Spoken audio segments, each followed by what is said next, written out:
आप सभी का स्वागत है। आज मैं आपको क्वांटम मैकेनिक्स में श्रोडिंगर समीकरण का एक हल बताने जा रहा हूँ। ये जो समीकरण का हल निकाला जा रहा है, ये एक विशेष समस्या है कि एक विमीय बॉक्स में कोई मुक्त कण है।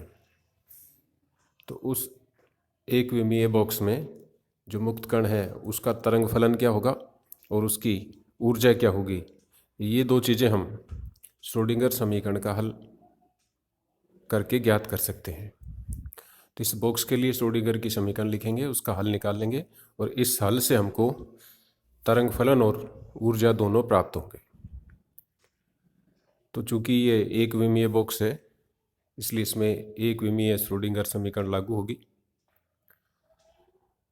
और एक विमीय श्रोडिंगर जो समीकरण होगी वो होगी d2ψ/dx² plus 2m into E minus V upon H cross square psi equal to 0।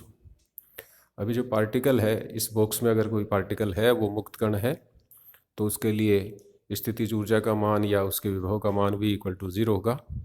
तो v इक्वल टू 0 रखें तो श्रोडिंगर की इक्वेशन जो बनेगी वो बनेगी d2ψ/dx² plus 2me upon H cross square psi equal to 0। इस समीकरण का हल हम सामान्य अवकलन समीकरणों की तरह कर सकते हैं। d² plus a² equal to 0 से d की दो वैल्यू हम निकालते हैं, तो प्लस माइनस आयटा a इसकी वैल्यू आती है और एक सॉल्यूशन होता है a e to the power eta ax और दूसरा सॉल्यूशन होता है b e to the power minus eta ax। तो यहाँ पर जो समीकरण है, इस समीकरण में जो 2me upon H cross square है ये सारे कांस्टेंट हैं, तो इसकी जगह हमने k² मान लिया। तो इक्वेशन बनी हमारे पास d2ψ/dx² plus 2me upon H cross square की जगह k², तो d2ψ/dx² plus k² Sai equal to 0।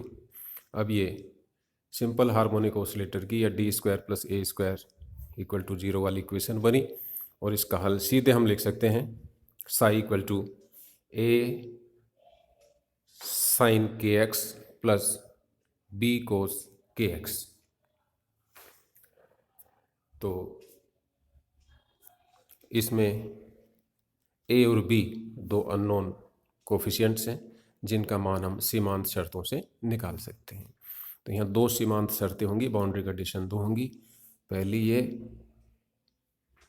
कि बॉक्स की दोनों दीवारों पर कण नहीं पाया जाएगा। तो पहली शर्त ये होगी कि पहली दीवार पर कण नहीं होगा और दूसरी शर्त होगी कि दूसरी दीवार पर भी कण उपस्थित नहीं होगा। तो पहली दीवार हमने x इक्वल टू 0 पर मान ली, बॉक्स की चौड़ाई हमने a मान ली, तो दूसरी दीवार होगी x इक्वल टू a पर।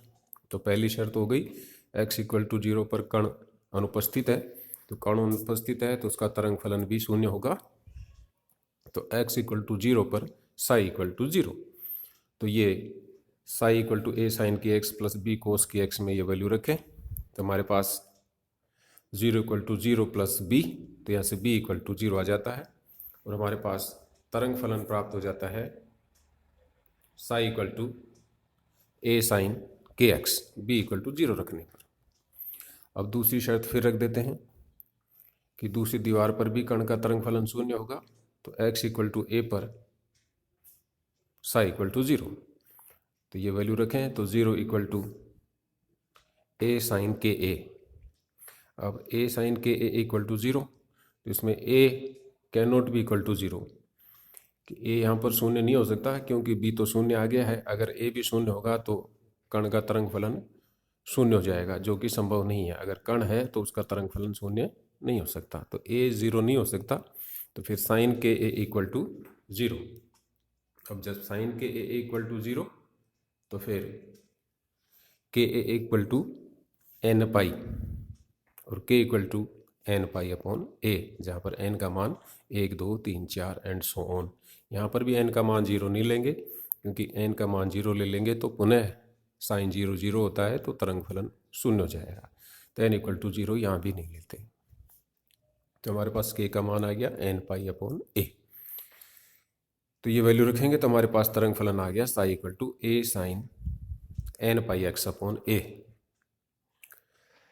अब क्वांटम मैकेनिक्स में एक और शर्त है कि जो भी तरंग फलन हो प्रसामान्यीकृत होना चाहिए, अर्थात अगर कण बॉक्स में है तो बॉक्स में पाए जाने की संपूर्ण प्रायिकता 100% या इकाई होनी चाहिए, अर्थात पूरी प्रायिकता को 0 से a तक बॉक्स की सीमाओं में समाकलन करें या जोड़ें तो उसका मान इकाई होना चाहिए।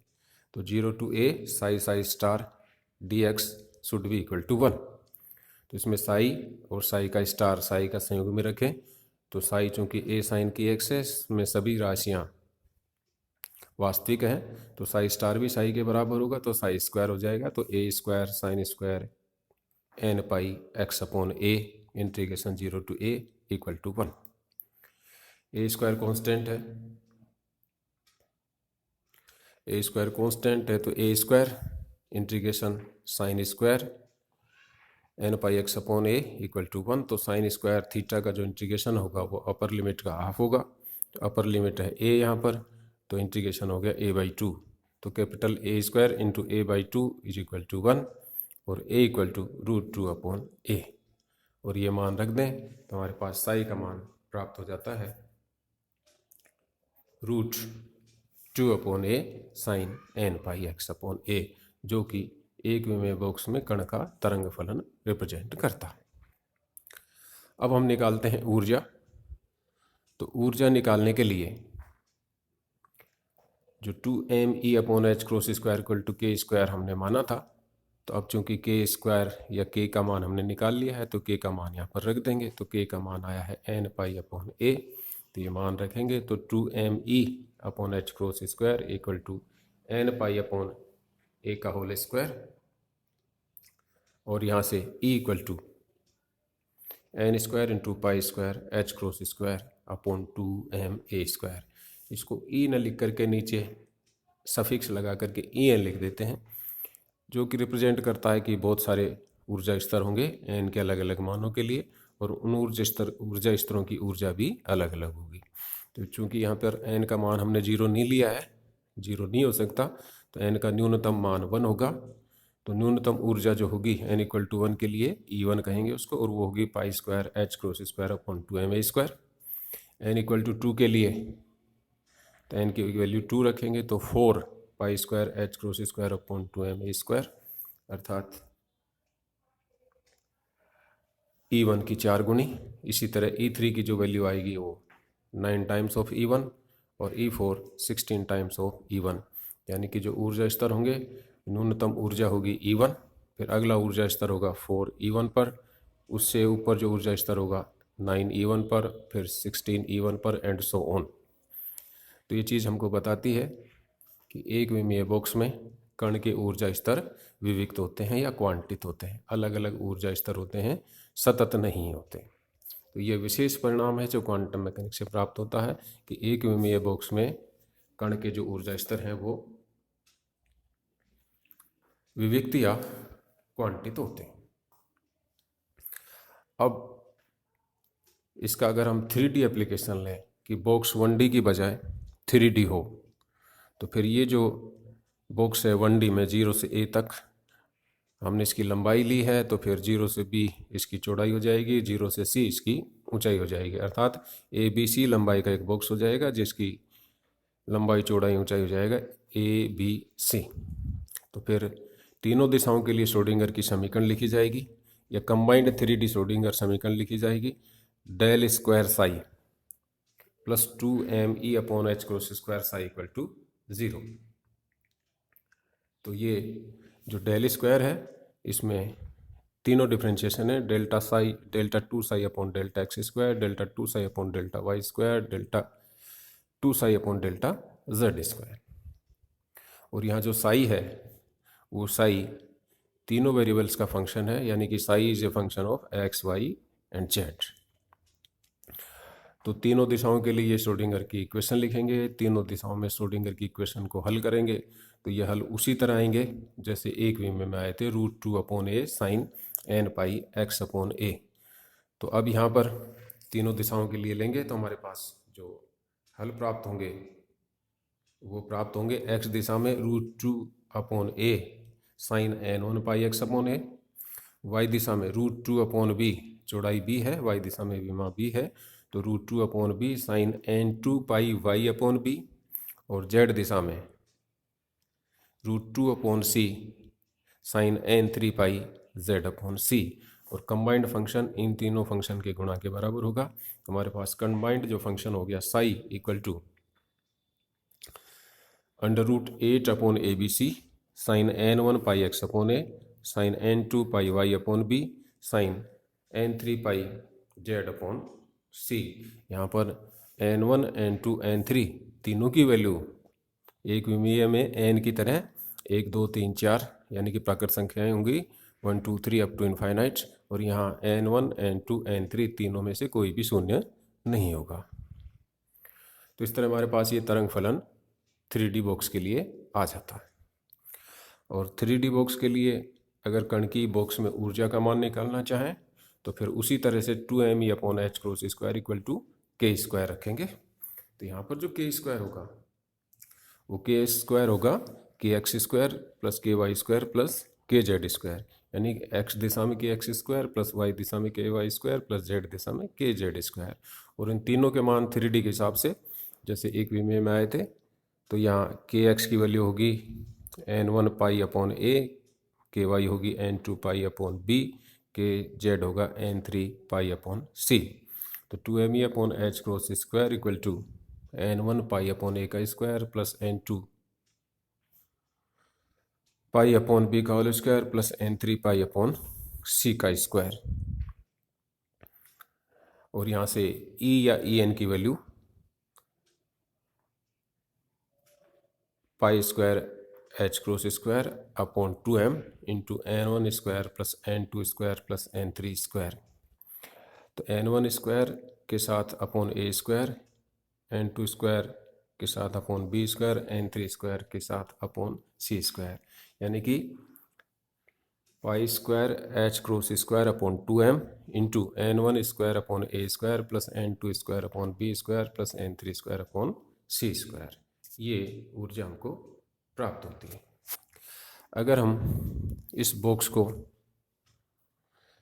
समान विमा का लें, यानी कि इसकी लंबाई चौड़ाई ऊंचाई सब समान हो, तो इस स्थिति में a equal to b equal to c होगा, और तब ऊर्जा का मान इस 3D बॉक्स में En equal to pi square h cross square upon 2m a square into n1 square plus n2 square plus n3 square.